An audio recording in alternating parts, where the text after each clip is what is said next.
Hi, my name is Rick Bloodworth. This is the Common Sense Christian Financial Channel, and today we're going to be talking about probably the most significant portion of your budget if you can get this principle down. So let's start with some very basic things, and then we'll talk about what this principle is. For 2025, the average salary, according to the U.S. Bureau of Labor and Statistics, is just shy of $62,000 annually. After taxes, whether we're talking about federal taxes, Social Security, disability and unemployment, state taxes, after taxes, that's going to give you about $4,200 a month. And then before you start figuring out your budget, take that after-tax figure, your take-home pay, and figure out what you're going to be giving to God. In the Old Testament, it was a tithe. It was 10%. Now, they gave on top of that, they had free will offerings, but they started out with a very basic of a principle of tithing. We don't have that command under the New Testament dispensation. Once Jesus died on the cross, the old law, the law of Moses, was nailed to the cross with all of its regulations and requirements. One of those was tithing. But now, in the New Testament, we're still expected to give. As a matter of fact, we're expected to give, commanded to give on the first day of every week. But we have certain standards for that, certain parameters for that. And in the New Testament, we're told that God loves a cheerful giver. We're told that our giving needs to be purposeful on the first day of every week, that it needs to be in keeping with our income. This is very important because this will take a lot of the pressure off of you. Your income may be very low and you may not be able to give what other people can give. You might have a very comfortable income and you might be able to give much more than most people. But whatever it is, you give according to these principles and your giving will be pleasing to God. Don't be greedy, but give in a cheerful manner what you can, and God is going to accept that because you'll be meeting His requirements. But I'm just going to start off by saying if you give about 10%, that's just one place to start. You can use whatever percentage you want. This is just for the example. You're going to be left with a figure of $3,800 a month after taxes, after giving. And this is the figure that you're going to use to be able to figure out all the other budget items that you might have. And so this becomes very important, this whatever your figure is after giving and after taxes, because if you'll start with that, you're going to have a basis for everything else. The principle I want to look at today is the idea that part of what you make is yours to keep. And there's a couple of really good books on this very subject, but there's two that are just fictional accounts, but they have some really good financial principles included in them. One is The Wealthy Barber. Now, they're really stock market guys, and they're going to encourage you to invest in the stock market. Nothing wrong with that.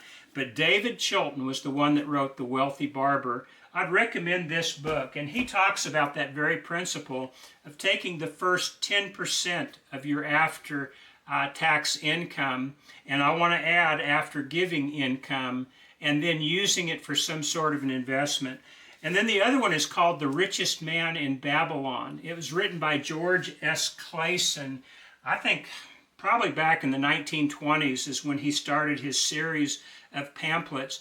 But he really, he put his in the setting of Babylon and gave some really entertaining stories for us to get some very basic financial principles. And so if you want to have an enjoyable read, either one of these books, as a matter of fact, I'd recommend both, will give you something that will actually give you a financial principle or a set of financial principles that are enjoyable to get, but also important to think about. But we're going to start off with this principle. The first 10% of your net income after taxes, after giving, is $3,800 if you're average, somewhere around that.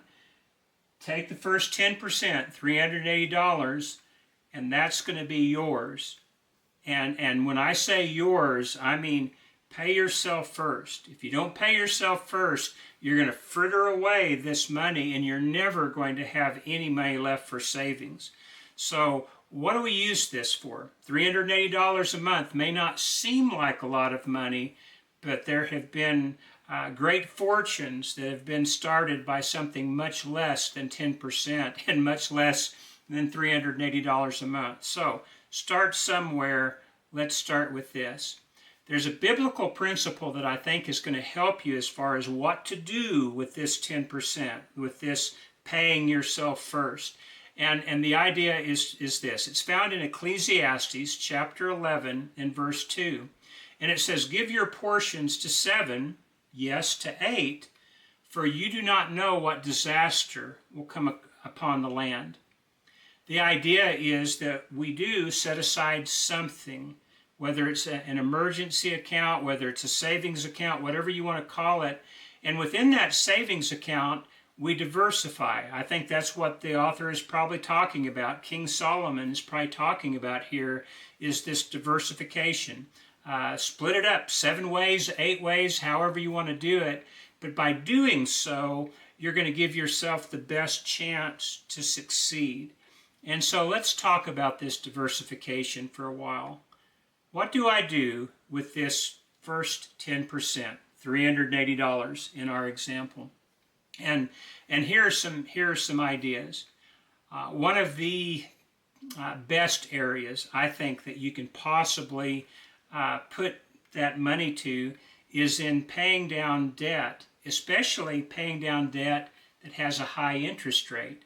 You may have a credit card that's got a balance on it that you just haven't been able to pay off. You make your minimum monthly payments and that's part of your budget, but you don't have anything left over to pay anything extra. Well, take part of your yours to keep fund and apply it to your credit card balance. If you've got a 20% interest rate on your loan, which is actually lower than the national average, then for every dollar of principal that you keep, you're going to have to pay 20 cents on that dollar every year. That means if you have a $5,000 balance on your credit card, you're going to be paying $1,000 a year just for interest, not paying down any of the principal at all. That's $83 a month. That's pretty significant for what many will consider a very modest balance on a credit card. And so part of your savings you might want to put to retiring debt, especially high interest rate debt. Another area is just cash savings. It's always good to have some kind of an emergency fund, some kind of money just squirreled away in case you really need it. Maybe after saving for a few months, you do have some kind of an emergency. You might have an auto repair. You might have to repair an appliance or even replace something. If you've got a little bit of cash saved up, that's going to help you to get through these unexpected expenses, which quite frankly are an expected part of life. Another area will be some sort of an investment. Again, in The Wealthy Barber, David Chilton really encouraged you to invest in some sort of a stock market fund, an index fund. And for something probably as low as $50 a month savings, you can start an index fund. You can just call up your broker and you can send $50. They can take $50 a month out of your checking account and put it right into an index fund. And so as the stock market goes up, your investment will go up. There will be months it goes down, but when it does, your $50 will actually buy more of those stocks. And so by dollar cost averaging in such a way, over the years, you can build up a fairly attractive nest egg. Another area I really like to encourage people on is somewhat controversial. I don't know why, because it's probably the safest you can do, and that's in precious metals. When my wife and I first got married, we started just investing in maybe an ounce or two of silver a month. Back then, it was only about $5 an ounce. Now it's as high as $30 an ounce, and maybe more as you're watching this. But just by buying whatever we could afford each month, we slowly started stacking up a savings that we weren't likely to spend. You had to actually go down to the coin shop and cash that in, sell it back to them in order to get your money. And so you were a lot more cautious on that particular savings account than you might be just a cash savings account. And so over the years, that will add up. And so something to think about. I realize there's a lot of financial advisors that don't like this, and this is certainly not financial advice. These are just suggestions for you to consider. Dave Ramsey hates it. He thinks that gold is a pet rock. But that pet rock has done fairly well through the years. When I was a newly married man, it was going for about $250 an ounce. Now it's selling for over $3,000 an ounce. Not bad for a pet rock. Even the silver that was selling at about $5 or $6 an ounce is about 30 or more an ounce right now. What precious metals will do is they will help you to retain your spending power. When I was born in 1960, a silver quarter would buy you a gallon of gas. Today, that same silver quarter is worth about $5. You can figure out what gas costs in your area, and you can tell how many gallons of gas that one silver quarter will buy you. Not bad for a pet rock. And so this is another area. A strategic pantry is another great idea. Get yourself some food, non-perishable or slow-perishing food, set aside. A 50-pound bag of beans or a bunch of 2-pound bags of beans and a bunch of 2-pound bags of rice. They'll feed you for a really long time. And some months you might need that food. You can just kind of go through your house and see things you use on a regular basis. You go into the bathroom and you'll find that you've got razors and toilet paper and shampoo and soap and cosmetics and things like that. You might find these things on sale, and so for part of yours to keep fund, you might want to start building a strategic pantry. All these are just some ideas, some things for your consideration, but if you'll do these things, I believe that you'll find that you start to build yourself a little bit of a safety net. I'm not talking about not living by faith anymore. I'm talking about being a prudent steward of God's resources. If He's given you an excess, use it wisely because you might need it later on in the future. And then there are some things. You can start a savings account for a down payment for a house. I realize that just part of 10% a month is not going to get you too far, but you'll have windfall savings every once in a while. Maybe that 100-year-old aunt that really liked you leaves you $10,000. Well, after you give whatever you want to give out of that, you can take the entire thing and throw it into that savings account and diversify across the board, and you'll find that these things grow very rapidly by doing so. So in the last 3 weeks, we've now looked at these things. We've looked at your average take-home pay. We've looked at the fact that you've got about 40% for housing, mortgage and utilities, repairs, real estate taxes, everything. About 15% is a reasonable budget item for a car, so that's not going to leave you much money to be buying a new car, will it? Buy a reasonable used car and keep it repaired. You can do it in that 15%, but for sure take the first 10% after giving and pay yourself first, and then use it prudently.